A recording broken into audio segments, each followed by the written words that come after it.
Good afternoon, everyone, especially to our teacher. Good afternoon, ma'am. So today, me and my partner, John Lee Bakatang, would like to report our assigned topic, which is all about phosphorus. In this reporting, we prepare 5 objectives that will serve as a guide on what we are going to tackle all about phosphorus. So let us start. The following is our objectives in this report. We have here to know the benefits of phosphorus cycle to human beings, plants, and other animals, distinguish the steps of phosphorus cycle, to perceive directly the different types of phosphorus and phosphorus cycle, to know how phosphorus cycle is important, to know the 4 major roles of phosphorus in freshwater ecosystems. What is phosphorus? It is obvious that phosphorus is a chemical element with symbol P and atomic number 15. It is a non-metal of the nitrogen group, and it is a mineral that is almost always present in its maximal oxidized state as an organic phosphate. But what exactly is phosphorus? Why it is vital to human? According to its definitions, phosphorus constitutes the universe for about 0.007% as a whole, and 1.1% for the human body, and another 0.99% of the Earth's crust. In human, phosphorus makes up about 1 to 1.4% of fat-free mass. Of this amount, 85% is in the bones and teeth, and another 15% is distributed throughout the blood and soft tissues. The role of phosphorus in plants. Phosphorus is a vital component of ATP or adenosine triphosphate that supplies energy for many biochemical cellular processes. Thus, phosphorus is essential for the general health and vigor of all plants. So what are the 4 allotropic forms of phosphorus?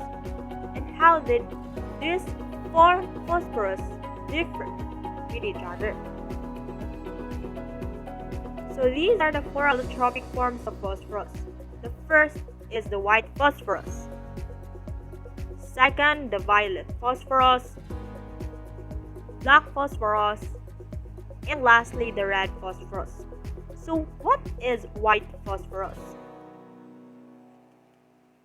When we say white phosphorus, it exists in 2 crystalline forms. We have the alpha and beta at room temperature. An A form or alpha form is stable and commonly has a cubic structural of about 195.2 K, that is equivalent to negative 78.0 degrees Celsius, and transforms in B form or beta form, which has a hexagonal crystal structure.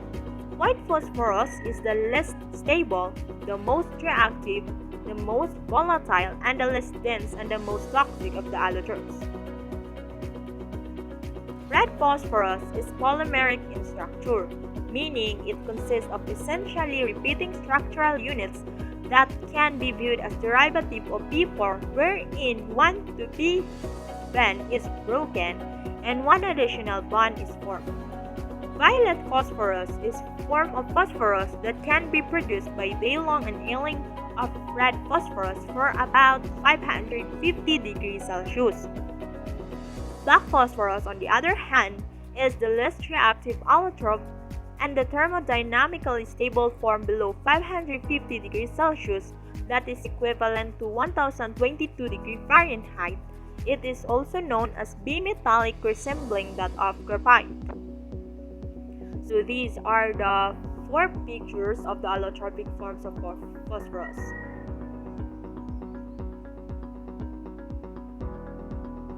White phosphorus, the black phosphorus, the red phosphorus, and the violet phosphorus. So now we have to proceed to the meaning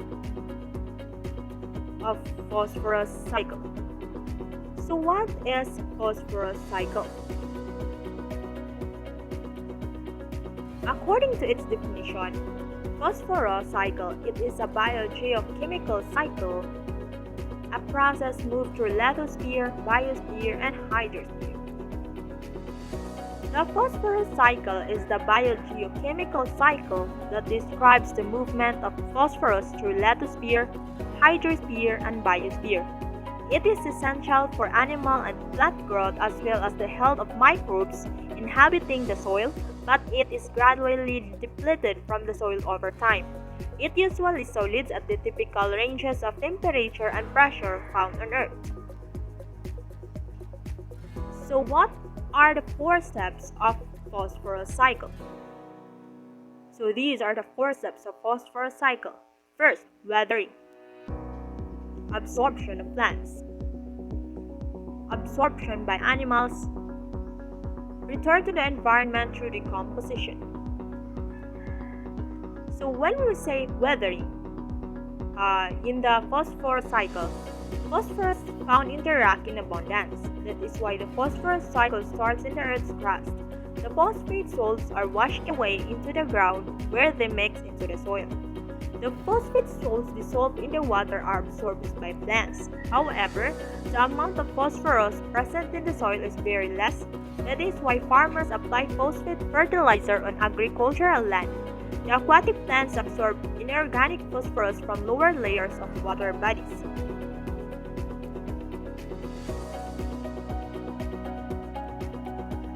So how is phosphorus cycle important? Energy transformation, structure of genetic material, composition of cell membranes, bones, and teeth. The phosphorus cycle matters because phosphorus is an essential nutrient for sustaining life on Earth, where it plays a central role in the transfer of energy within organism, the structure of genetic material, and in the composition of cell membranes, bones, and teeth. Where is phosphorus cycle found? It can be found in water, soil, sediment. In the atmosphere can be found in the very small dust particles. It is mainly cycling through water, soil, sediments. In the atmosphere, phosphorus can mainly be found as very small dust particles. What are the three ways humans have impacted the phosphorus cycle? Humans have greatly influenced the phosphorus cycle by mining, converting it to fertilizer, and by shipping fertilizer and products around the globe. Transporting phosphorus is food from farms to cities has made major change in the global phosphorus cycle.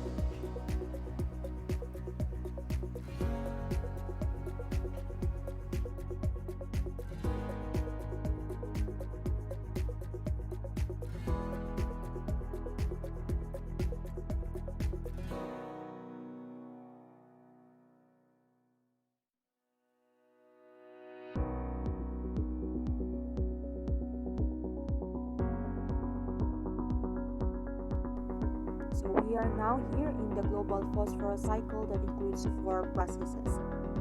So have you ever asked yourself about what are the four processes included in the global phosphorus cycle? So in this chapter, we are going to tackle all about the four processes of the global phosphorus cycle. And these are the following. Tectonic uplift and exposure to phosphorus. Physical erosion, chemical and biological weathering, riverine and subsurface transportation, and lastly sedimentation of particulate phosphorus.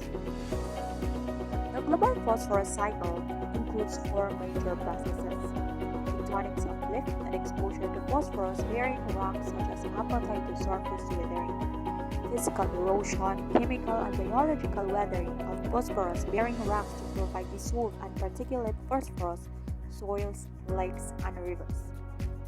Riverine and subsurface transportation of phosphorus to various lakes and runoff in the ocean, sedimentation of particulate phosphorus, and eventually burial in man-made sediments. These processes can also occur in lakes and rivers. So This picture here shows the human impact on the global phosphorus cycle.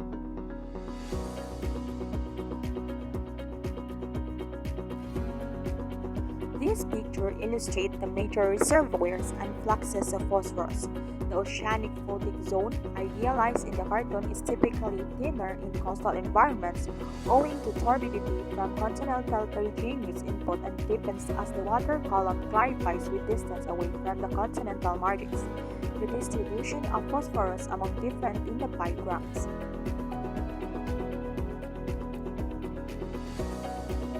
The phosphorus cycle in the environment. We have the phosphorus cycle on land and the aquatic phosphorus cycle. The picture shows the different phosphorus cycle in the environment. We have here the phosphorus cycle on land and the aquatic phosphorus cycle. Both cycle has its biological and ecological function. So let me first tackle the ecological function.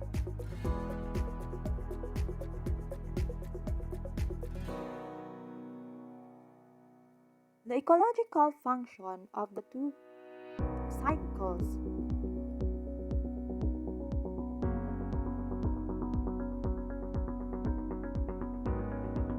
is an essential nutrient for plants and animals. It is a limiting nutrient for aquatic organisms that forms parts of important life-sustaining molecules that are very common in the biosphere. And phosphorus does not enter the atmosphere in the very small amounts when the dust is dissolved in rainwater and sea spray, but remains mostly on land, rocks, soil, and minerals. 80% in the main phosphorus is used to make fertilizers. Phosphate-bound fertilizers, sewage, and detergents can cause pollution in lakes and streams. Over-enrichment of phosphate in both fresh and inshore marine waters can lead to massive algae blooms. In fresh water, the death and decay of these blooms leads to eutrophication. An example of this is the Canadian experimental lakes area. Now let's proceed to its biological function. The component of nucleotides, buffering agent and maintaining acid-base homeostasis in the human body. The primary biological importance of phosphates is as a component of nucleotides, which serve as energy storage within the cells, or ATP, or when linked together from the nucleotides acids DNA and RNA. The double helix of our DNA is only possible because of the phosphate ester bridge that binds the helix. Besides making biomolecules, phosphorus is also found in the bone and the enamel of mammalian teeth, whose strength is derived from calcium phosphate in the form of hydroxyapatite. So, what are the four major pools of phosphorus in freshwater ecosystems? We have here the organic phosphorus, the dissolved organic phosphorus, particulate organic phosphorus, and the particulate inorganic phosphorus.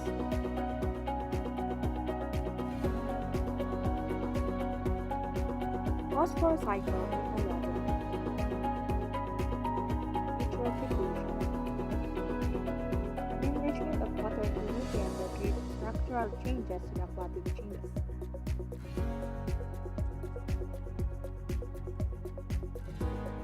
Nitrogen and phosphorus. Eutrophication is an enrichment of water by nutrients that lead to structural changes to the aquatic ecosystem, such as algae bloom, deoxygenation, reduction of fish species. The primary source that contributes to the eutrophication is considered as nitrogen and phosphorus. When these two elements exceed the capacity of water of the water body, eutrophication occurs.